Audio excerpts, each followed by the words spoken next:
প্রথমে বিকাশ বা নগদের বিভিন্ন এজেন্টের কাছে গিয়ে কৌশলে তাদের ব্যক্তিগত ব্যবসায়িক তথ্য সংগ্রহ করত চক্রটি। এরপর সেই তথ্য ব্যবহার করে ব্যবসায়ীদের ইমেল অ্যাকাউন্ট হ্যাক করা হতো। ইমেলের নিয়ন্ত্রণ নেওয়ার পর সেখানে সংযুক্ত বিভিন্ন ব্যাংকিং অ্যাপসে প্রবেশ করে নতুন ওটিপি সেটআপের মাধ্যমে অর্থ নিজেদের নিয়ন্ত্রণে নিয়ে আসতো তারা।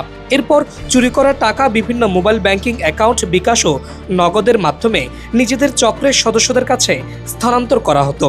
অভিযোগ রয়েছে চট্টগ্রামের ব্যবসায়ী জামাল উদ্দিনের কাছ থেকে একই কৌশলে প্রায় 7,52,000 টাকা হাতিয়ে নিয়েছে এই প্রতারক চক্র। তার মধ্যে একটা মেসেজ আছে কি ইউর ফোন ইজ নিউ। ওই মেসেজটা আসার পরে আমি দেখতেছি আমার মোবাইলে কোনো সফটওয়্যার নাই। আগের যেগুলো সফটওয়্যার ছিল ইউসিবিআই ছিল, ইসলামী ছিল, বিকাশ ছিল, নগদ ছিল, যা ছিল সব নেই, কিছু নাই। এটিএম কার্ড ছিল, এটিএম কার্ডে এটিএম পিন কোড দিয়া দিছি, দেখি আমি 1 টাকাও নেই। তারপরের দিন আবার ব্যাংকে গেছি, যাওয়ার পর ম্যানেজারের সাথে আলাপ করার পর দেখি টাকা নাই। পুলিশ বলছে লেনদেনের প্রমাণ গোপন করতে চক্রটি বিভিন্ন অ্যাগ্রো ফার্ম ও অন্যান্য ব্যবসার আড়াল ব্যবহার করত।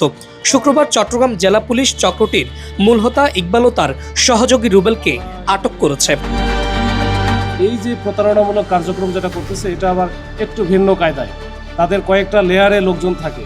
একটা প্রাথমিক যেটা থাকে সেটা হচ্ছে তথ্য সংগ্রহ করা।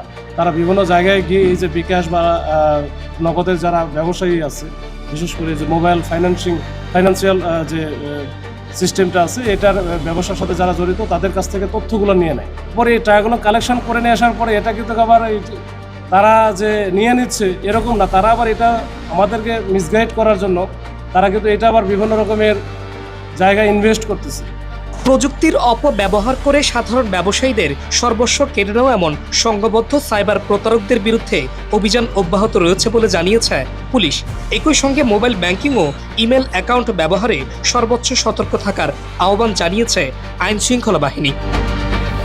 সাজ্জাদ হুসাইন, বাংলা নিউজ 24, চট্টগ্রাম।